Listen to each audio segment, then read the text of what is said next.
Senator Pinkney. Thank you, Madam President. I'd like to have Senate Concurrent Resolution number 12 read in by title only, please. Mr. Reading Clerk, would you kindly read in title only Senate Concurrent Resolution number 12?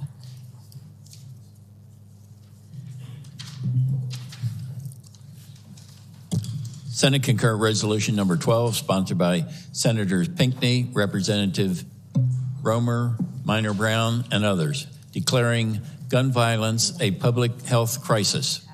Madam President, that concludes the reading of Senate Concurrent Resolution number 12 by title only. Senate Concurrent Resolution number 12 before the Senate. Senator Pinkney. Sorry. Thank you, Madam President. I am honored to bring Senate Concurrent Resolution number 12 in front of this body. Some of you will remember that we worked on this resolution last year, I believe, and we were able to pass it through the Senate, and we are bringing it back again because we are still faced with the issue of gun violence throughout this state. We continue to treat gun violence like a political issue, when in reality it's a public health crisis. We are losing Delawareans regularly and consistently and have been for years as a result of gun violence throughout this state. And so I'm not here to debate this as the political issue that we've talked about it as for years, but as the one that is claiming the lives of people throughout this state and throughout this country. We have a responsibility to protect the people who elect us, trust us, and believe in us. And so I'm asking that you vote on this resolution to acknowledge the 36 people who have been shot this year so far, the 226 who were shot in 2022, the 293 that were shot in 2021, the 319 that were shot in 2020, the 189 that were shot in 2019, the 149 that were shot in 2018, and the 283 that were shot in 2017. I'm asking for us to put resources forward to save hundreds of lives in years to come. I'm not asking for you to restrict your Second Amendment rights, and I do not care to debate this whether or not a gun is an inanimate object. I'm asking you to vote on this resolution so that we can honor the lives of those who have already been taken and to protect the lives of the constituents and those to come in the coming years. When we claim something as a public health crisis in this state, it means that we provide it with additional resources, that we address new and emerging dangers, including imminent and resurgent, not just infectious diseases, but incidents of civilian mass casualties. And I just named you the numbers that show that we are having mass casualties that pose serious and immediate threats. We would put a renewed focus on prevention, detection, and management and the containment of public health emergencies. And we will require the exercise of extraordinary government functions to address the issue. Gun violence is an unnatural threat, and it's claiming lives on a regular basis. We can look at gun violence through the lens of suicide and recognize that 9 out of 10 people who attempt suicide and survive would not attempt it again. But utilizing guns as a method of suicide is pretty permanent and almost always fatal. Tulane University says that when we address things as a public health crisis, that we would gather increased data, we would support increased funding for gun violence research, and we would scale programs that have been proven effective. And we found effective solutions in this state. We just don't scale them, that we're not using them to the fullest capacity that we could to be preventing the lives that are falling on a regular basis as a result of gun violence. I'm asking us to consider the hundreds of lives that have already been taken and the lives of the family members of those individuals who have been impacted. Because gun violence does not just impact the person or the life that's lost, it impacts the families, the communities, and the loved ones of the people who lose their lives or whose health is claimed to gun violence. And so again, I will remind the members of this chamber that I'm not asking you to debate a political issue. I'm asking you to consider a public health crisis. I'm asking you to consider the constituents of yours and the constituents of mine whose lives have been lost, whose lives and families have been altered forever as a result of the gun violence that continues to happen in this state. The first homicide that happened in Delaware this year happened in my district. The life of a 15-year-old boy was also claimed in my district as a result of gun violence. It's only March. It's only March. And if we do not address this in the way that we should be, we're going to continue to lose hundreds of lives while we debate whether or not something is an inanimate object. And I think that human lives are worth much more than that. If there are no questions, I would ask for a roll call. Senator Pettyjohn. Thank you, Madam President. I think we can all agree that violence and loss of life is something that we should do everything we can to avoid. And whether it's by gun, whether it's by knife, whether it's by a drunk driver on our road, we need to look for facts. We need to look for proven ways to diminish the number of Delawareans who are dying before their time. We have a lot of things that is causing. I've mentioned a few. The heroin epidemic that we have right now is another one. There are a litany of things that are out there that are causing Delawareans of all ages to pass prematurely. You asked that we not debate the political side of this, but when a resolution is brought before a political body and makes certain statements, then if we pass a resolution, if we vote affirmatively on a resolution, in my view, that means we agree with all of the stipulations that are in that resolution. And there are a number of whereas clauses that are in your resolution that can be taken out of context. And, I've got 4 pages worth of comments on those whereas clauses, and I'm not going to go through all that. I'm not going to go through all that today. If you'd like, I would love to sit down with you. We can go over these together. We can try to understand some of the data that we found that's behind some of these whereas clauses to give us a better and clearer picture of where that information's from. And I think that's important. When we make these statements, we need to tease out where this information's coming from and understand the history behind some of these statistics that are out there. A couple of them that I'll bring up, just for the record and just for whether it's discussion here on the floor or possible discussion in the future. The 4th whereas clause. Whereas gun violence epidemic in the United States is also an economic crisis, costing about $557.2 billion annually, of which $12.7 billion is paid by taxpayers. Well, because guns are used an estimated 2.5 million times per year to prevent crimes, the cost savings in personal losses, police work, court and prison expenses vastly outweighs the cost of criminal gun violence and gun accidents. There's a net savings calculated, and we can go over that later, and we'll discuss how the methodology. Net savings under a worst-case scenario is about $3.5 billion a year. Another fact, guns are used 65 more times often to prevent a crime to commit one. And the medical cost of violence is only 0.16% of America's annual health care expenditures. Those are some of the facts behind that 4th wherein clause. The 5th wherein clause brings in another health crisis that we just experienced, and that's COVID-19 and what happened with gun purchases during COVID-19 and what was leading up to COVID-19. As you may recall, there were a lot of things on the news about, people, quite frankly, were scared for themselves and for their families and wanted to protect their homes and their families from whatever type of social unrest was happening. And I'm not going to say anything specific, but there was a lot of uncertainty. There was a lot of question about what was going to go on with society as we were going into the COVID-19 pandemic. A lot of things were happening. So a lot of people were buying guns, not because they wanted to go out and commit crimes, but they wanted to protect themselves, protect their families. They wanted to ensure their safety. And correct me if I'm wrong, but I'm not sure if there's any statistical correlation between the number of firearms purchased during the COVID-19 or leading up to the COVID-19 pandemic and the increase in violence committed with a firearm, with those firearms that were purchased. In fact, there was a study of the major surveys completed in the last 20 years, provides no evidence of any relationship between the total number of legally held firearms in society and the rate of armed crime.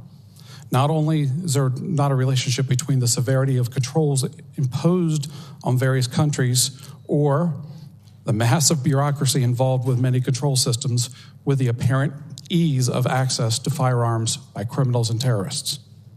So those are one of the couple of the things in that whereas clause. Next wherein clause, gun sales surged during the COVID-19 pandemic, with people in the United States purchasing nearly 22 million guns in 2020, a 64% increase compared to 2019. And the question is there any statistical correlation between those firearms that were purchased and the increase in violence committed with a firearm during those times? You know, again, I said we've got 4 pages here of questions about this, and I honestly would love to sit down with you and go over that and ask you about these things and really delve into the information so we can gain a better understanding of what the root cause of this violence is. And again, whether it's with a firearm, whether it's with some other object, there are deeper issues that are involved with one person wanting to commit a violent act against another person. I think what we should do is try to find what those root causes are and explore those a little bit more. Thank you, Madam President. You can respond, or not. Senator Lawson had risen too. Senator Pinkney. May I respond just briefly, Madam Sure. President? I think all of my colleagues know my office is an open door, so I'm always happy to speak with anyone, even when I spill rice all over the floor and it has to get cleaned up. I'm always happy to have any of my colleagues join me in my office to talk about anything that I'm working on or that they're working on. Just a few points to respond to what you said. One of the first things that you mentioned was the heroin epidemic, which very clearly shows that we are acknowledging drug use as an epidemic. And this resolution, I'm not asking any of you anyone to restrict the access to gun ownerships. That's not what I'm talking about today. I'm talking about a public health approach to the violence that results of gun ownership and of gun use. I am asking for us to put resources behind data gathering. I'm asking for us to put additional resources to the proven violence reduction programs that we already have across this state. And so the conversation that I'm trying to have today is not about whether or not people should own guns, how old you should be to own guns, or any of those things. I am simply asking that we put money and resources behind stopping people from dying. That's all I'm asking for. I'll stop. Okay, we've had 2 folks rise, Senator Lawson and Senator Poore. Senator Lawson. Thank you very much, Madam President, and I certainly agree with you. We've got to stop the unnecessary killings, dying from drugs or what have you in the state of Delaware. Can we stop it? No, we can't. Violence has always been, go back to the early Rock, Cain, Abel. We've always had the violence. And more people are killed by, in the FBI statistics, from knives and fists than firearms. We're not addressing that. And again, we go back to the heroin thing. Have we declared an epidemic, a public crisis in the heroin thing? Has that been declared in this chamber? I don't think it has it? I thought we brought something up. I didn't know if we had actually worked on it. My concern is what lies behind this labeling it a public crisis or public emergency, whatever the terms are that are used throughout the country. What lies behind that? What's going to come? We have passed gun law after gun law after gun law. But the Attorney General, gun crimes are down in the state of Delaware. She claimed that at the Joint Finance meeting. Considerably, they are down. Are we going to continue with this, then go after more restrictive behaviors, more restrictive laws as far as firearms ownership? There is no correlation between firearms ownership and crime, because most of the crimes are not committed by people who legally own firearms. They already have records, and we haven't prosecuted them. We haven't done anything to get them off the street and get them away from the public. No cash bail. These people commit violent crimes and walk.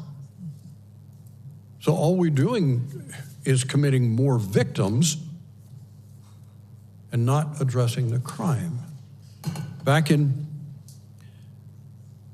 the last session, I brought forth a bill that we adopt a 2015 crime report that was requested by the city of Wilmington. And we've done nothing to address those recommendations. Zero.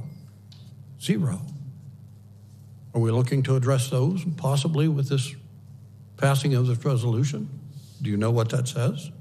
What the recommendations are?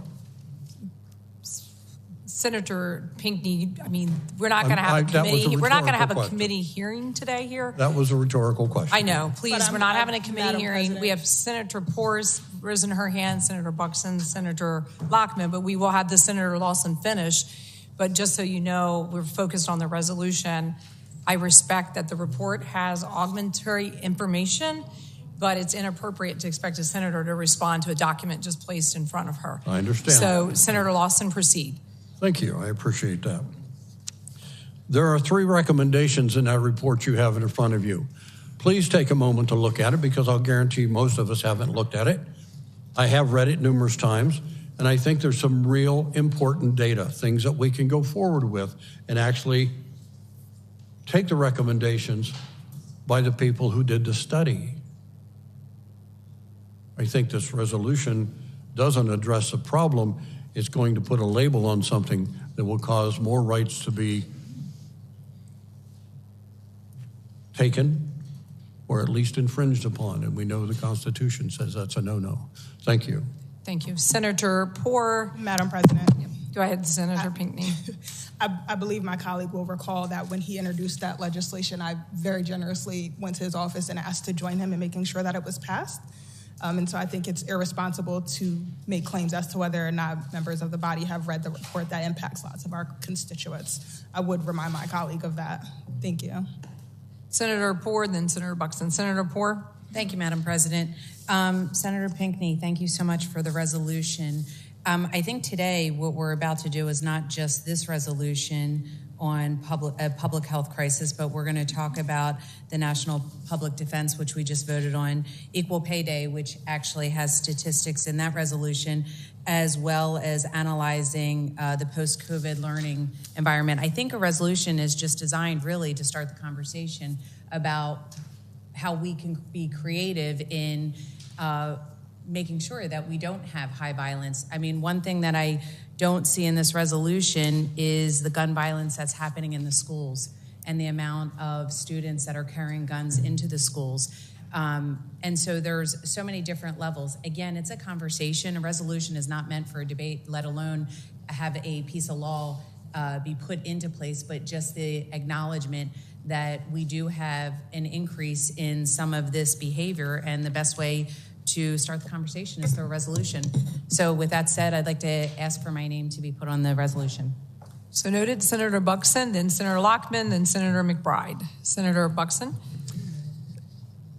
Ooh, thank you, Madam President. And try to be brief as possible. I appreciate the opportunity to speak.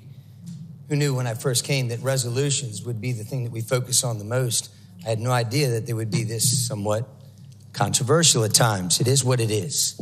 I think that the language and the information in these types of resolutions requires an understanding and not just a simple yes or no. I wish it was as simple as acknowledging that we want to do all we can to stop gun violence from occurring, because I think if that was the bill, we would all agree, or the resolution. But it isn't. It lists in great detail things.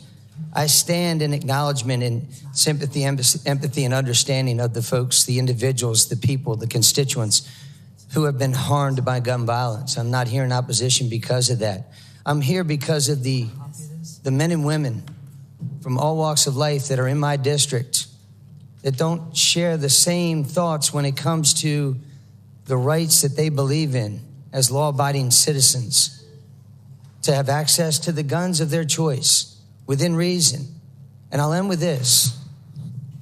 The Attorney General and the Department of Justice clearly stated in the Joint Finance Committee that gun violence under their watch is down dramatically. 30% across the board, almost 50% in the state of Delaware. there's an 88% gun conviction rate. I don't know where the numbers are coming from, but it tells me, it appears that we have enough laws on the books that we don't need more that address the concerns of my constituents about their rights to legally own. That is all. But I do appreciate the time in speaking. Thank you. We have others have risen. We have Senator Lockman, Senator McBride, then Senator Gay. Senator Lockman. Thank you, Madam President. I too will be brief. I just wanted to stand in support and to thank Senator Pinkney for being so consistent and strong in bringing forth this resolution to us. I do have the privilege of representing communities discussed in this report, actually brought forth by Senator Lawson, and I do see those communities struggling with a number of things. Substance use disorder, for sure, and I think that's something that we have just tackled head on with great credit to Senator Hansen for all the work that you've done in that space. But there is a unique impact that I do see of gun violence, so the misuse of firearms, and oftentimes in the hands of those who are not legally permitted to do so. And I've heard from the communities that I represent their desire for us to recognize that crisis, and I look forward to being able to take this for the values it represents and being able to do that. And for us to take into consideration, of course, the various priorities in our own districts as we do that. But I would love to be added as a co-sponsor as we continue this very important dialogue. Great. Senator McBride, then Senator Gay, then Senator Hansen. Senator McBride. Thank you, Madam President. I find it ironic that in opposition to the resolution, the need for accuracy in data was mentioned, and I did want to correct some inaccuracy in data that was later then presented on the floor when one of my colleagues said that more people die by fists and knives than by firearms in the United States.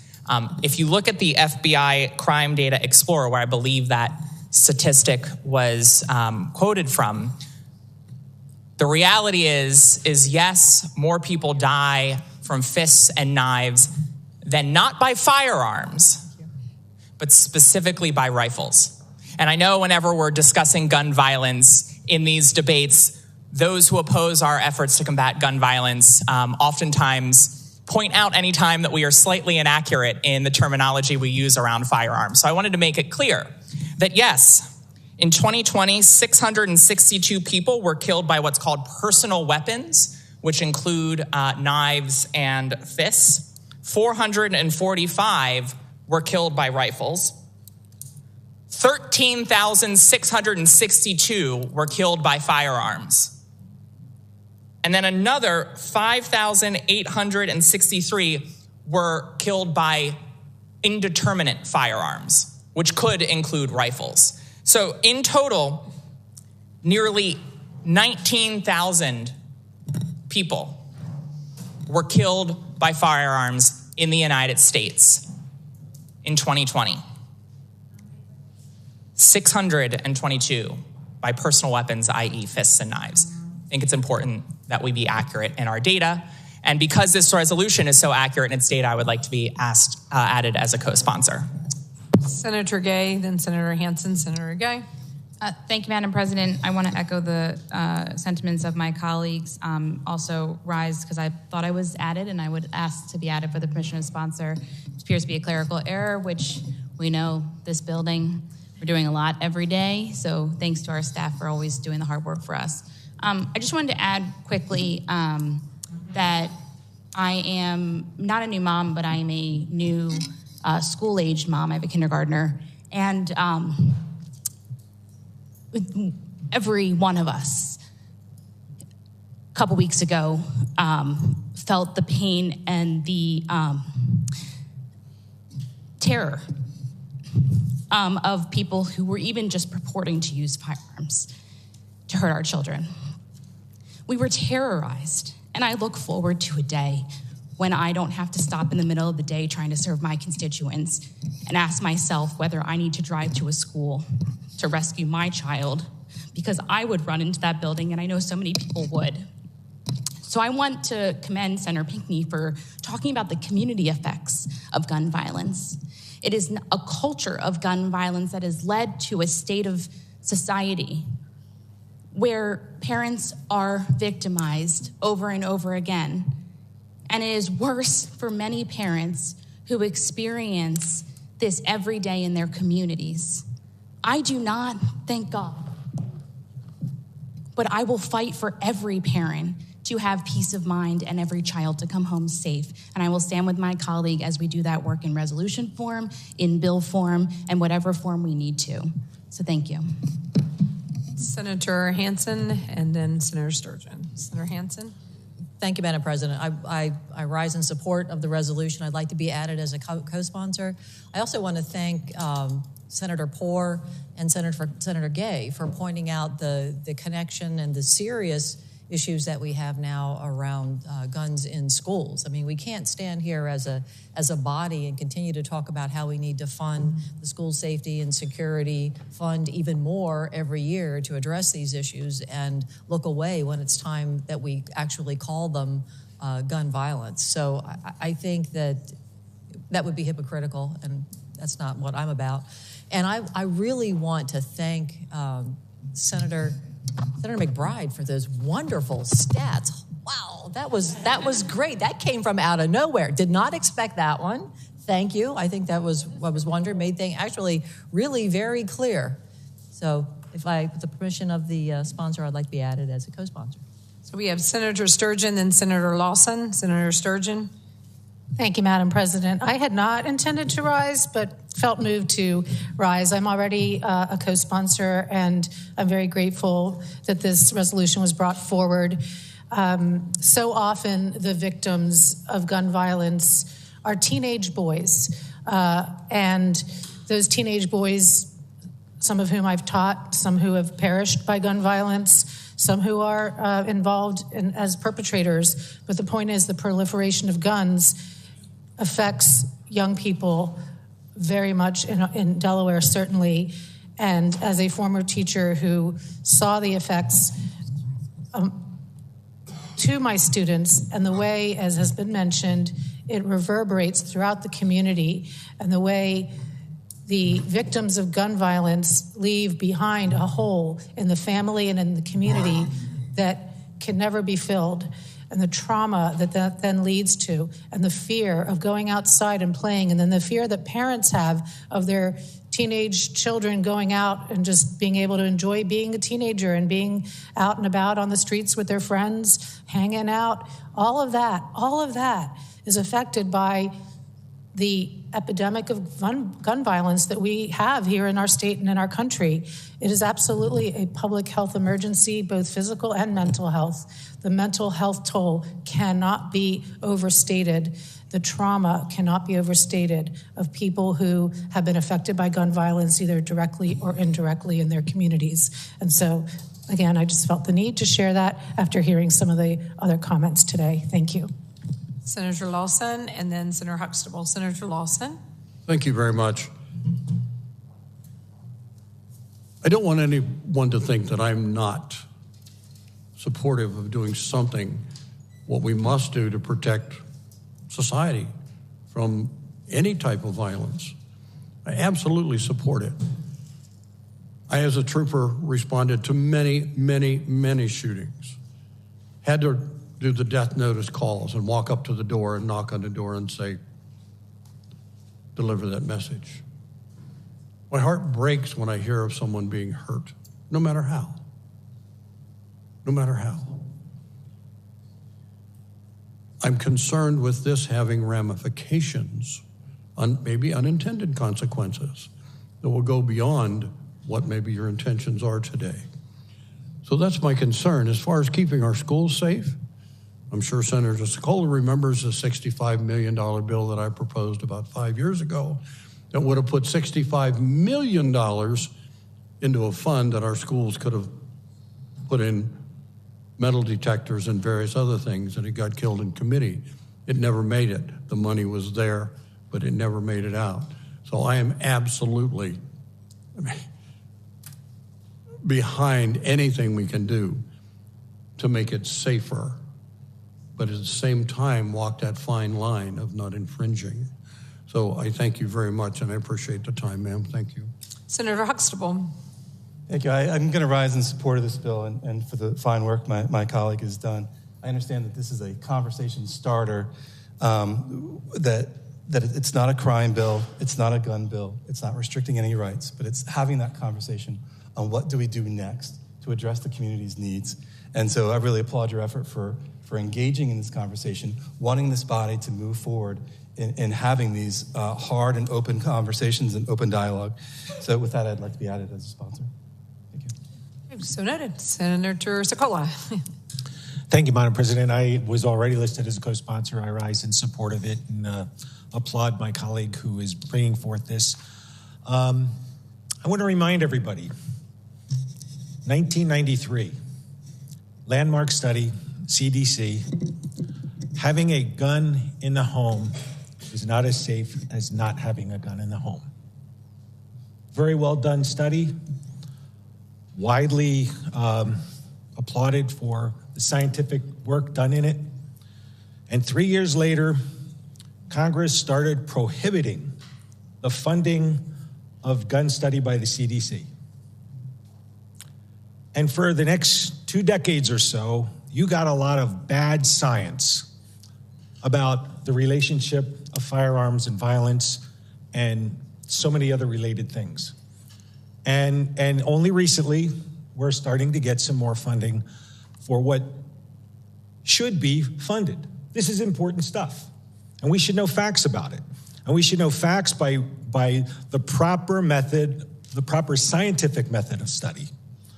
So I appreciate starting the conversation for a more open and robust dialogue on these kind of things, and I do ask people to support this bill. Senator Pinkney. Senator Hocker. Thank you, Madam President. I was determined I wasn't going to say anything on this today, being a gun dealer. But I sit back here and get more upset with everything I hear. Fentanyl is killing more people in this state than guns and gun violence. And that number is rising all the time. In 2021, we had 515 deaths of fentanyl in the state of Delaware. I had a resolution last year, and the only thing that resolution has to do was encourage our federal delegation to encourage stopping the control, slowing down the control of fentanyl coming across into the United States that's killing so many people. And believe it or not, everybody on the other side of the aisle voted no on that resolution. It's just as important as this resolution, and that just makes me upset to hear what I'm hearing today, why we need this resolution and not needed that. But I had one employee killed with fentanyl and one employee's son killed with fentanyl. It's worse than what we're dealing with gun violence. Senator Townsend. Thank you, Madam President. I know we're on this resolution and not in other resolutions, but I will just note again that we very much support addressing this issue of the epidemic of fentanyl or heroin or other substances in our communities. The point of that issue was in the politically charged context of how we treat people at the border of our country inhumanely, us asking that resolutions and efforts acknowledge the fact that the dramatic majority of these substances come in through ports of entry in the United States and not across the border. So again, we're trying to deal in actual facts and actual data to address real problems with real solutions. And that's why we regrettably cannot join in support of that resolution. I applaud Senator Pinkney for continued efforts on this one. And I allowed the blurring of two resolutions because many times substances overlap with guns. So you know why that occurred in my ruling. Senator Pinkney. Thank you, Madam President. Excuse me. Thank you, Madam President. I appreciate my colleagues for this very robust conversation. It's always a pleasure of mine to be able to generate conversation on this floor. I would also like to take a moment just to acknowledge those who have joined us in the chamber. I think everyone knows the amazing work that is done by Moms Demand Action volunteers, as well as Delaware Coalition Against Delaware, so many acronyms, by my friends in Orange. Delaware Coalition Against Gun Violence. I was going to say domestic violence. It's hot in here.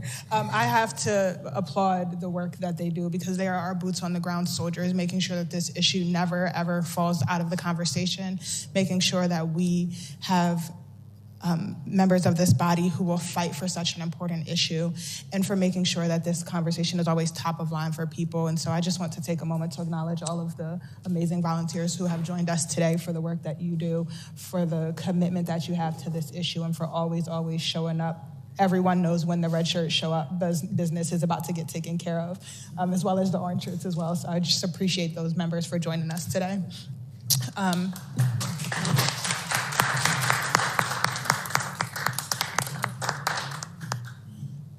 And because I am confident in this side of the aisle, I would like to ask for a roll call. Mr. Secretary, kindly call a roll on Senate Concurrent Resolution number 12. Senator Brown, absent. Senator Buxton. No. No.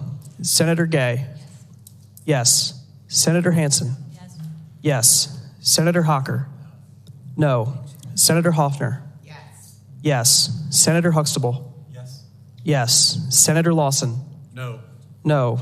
Senator Lockman. Yes. Senator Mansavinos. Yes. Senator McBride. Yes. Yes. Senator Pardee. Yes. Senator Pettyjohn. No. Senator Pinkney. Yes. Yes. Senator Poore. Yes. Senator Richardson. No. No. Senator Sokola. Yes. Yes. Senator Sturgeon. Yes.